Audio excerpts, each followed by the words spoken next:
Çünkü biz Allah-u Teala'nın isimlerinin ve sıfatlarının nesiyiz? Mazharleriyiz. Mesela sıfatı nedir?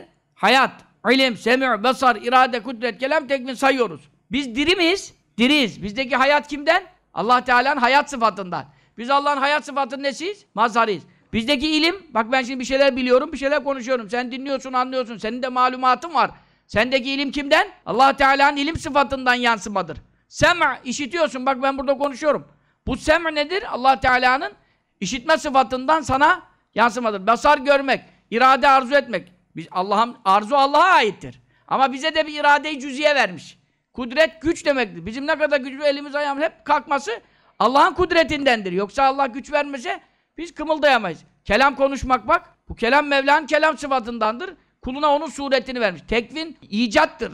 İnsanda sanatlar var. Bu sanatları insan icra ediyor. İnsanın sanatlarını görünce akıllar hayret ediyor. Ne sanatları insan icra ediyor? Bu sanatlar Allah'ın nesindendir? Tekvin sıfatının zuhurundandır. Yani biz neyiz? Allah-u Teala'nın sıfatlarının yansımalarına, suretlerine mazharlarız. Mevla'nın ne kadar isminin, sıfatının mazharı varsa yani yaratıklar biz, bütün bu yaratıklara sirayet eden sır kainatın efendisidir. Sallallahu aleyhi ve sellem. Onun için inşallah mahrum olmayacağız. Ona ümmet olduğumuz için mahrum olmayacağız inşallah.